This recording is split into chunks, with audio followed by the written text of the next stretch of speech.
teachers can explain this nicely. Well, maybe they can quote from the book, but I mean really explain it according to their own intelligence. Very, very few. Very few. So, because the process of devotional service, the process of spiritual advancement, is all based on this truth. That's why Krishna gives it the first thing, because everything else is based on it. So if you don't get that, if you don't understand that, how are you going to understand the rest of the spiritual path? How are you going to understand the mechanism of spiritual advancement if you don't understand consciousness? See? So most spiritual teachers are basing their whole teaching on a very shaky platform. They expect us to simply accept this explanation without being given any reasons or arguments or deeper explanation. And then they want to go on from there, you see? But the whole thing is built on a very shaky platform because they have not understood the fundamentals. Just like if I'm a musician and I don't want to practice my scales, oh, it's boring. Da, da, da, da, da, da, da, da. Da, da, da, da, da, da, da. You know, I don't want to do that. I don't want to practice my scales. It's too much trouble. I want to play Rachmaninoff's Third Concerto. Well, come on. You're never going to get through Rachmaninoff if you can't play your scales. Isn't it? So it's like that with these spiritual teachers. They don't want to spend time on the fundamentals about consciousness, about the spirit soul, about the Lord, about the nature of the universe, and so on and so on and so on. The energies and like that. But they want to be known as a big authority on spiritual life and about devotional service and that they're so advanced, blah, blah, blah, blah, blah. But they never explain the fundamentals because they don't know the fundamentals. And if you inquire, you will find out. They don't know. So if they don't know the fundamentals, how can they explain the more advanced teachings? See? Everybody wants to talk about love of Godhead and Radha Krishna Nitya Leela and all this advanced stuff. Oh yes, we're more advanced. But if you ask them to explain the beginning stuff, they can't explain it. Well, what's going on there? That means they're suffering from this particular anartha, that they don't understand the actual path. They can't explain the underlying mechanism, how consciousness operates by the sum total of impressions in the mind. And that if we take in only material impressions, we're going to have material consciousness. Therefore, we chant again and again and again and again. And we do the arti ceremony, and we look at the form of the Lord again and again and again and again, every day, every day, every day, day after day after day. Why do we do it over and over and over and over? To create more and more spiritual impressions, to counteract the material impressions in the mind. It's very simple. But how many people can explain that? How many teachers know that? How many have actually analyzed consciousness properly? So if you don't know how the path of devotional service is working, if you went to a mechanic and you had a problem with your car, and you say, yeah, you know, it's making a funny noise.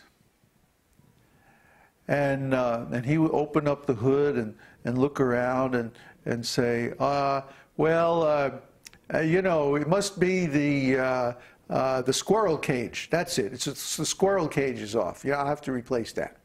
Well, the guy doesn't know anything about how a car engine works.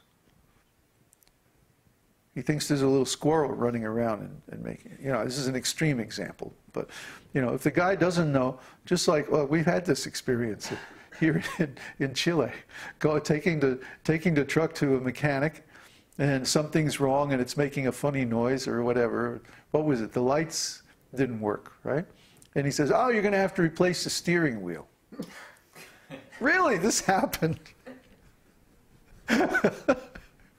So, I think we want to go talk to the other mechanic down the street. Bye. So, you know, it's the same with spiritual teachings. If they don't have any idea how consciousness works, if they don't have any idea how the mind works, how are they going to guide us in the spiritual path, especially in the higher ranges of the spiritual path. So we shouldn't accept this.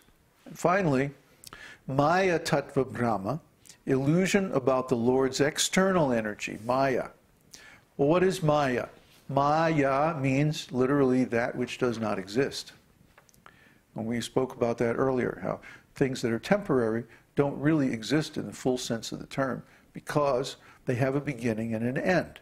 That means they are dependent on some previous cause. See? So things that are dependent on a previous cause cannot be said to have real existence or complete existence because their existence is depending on some previous existence. You see? And if we look at that cause, we generally find that that is also an effect of another previous cause, and so on, back. But the original cause is Krishna.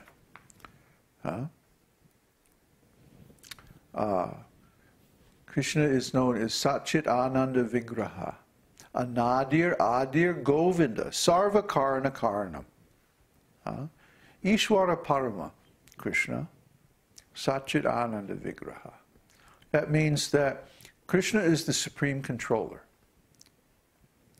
His form is eternal, full of complete knowledge and bliss.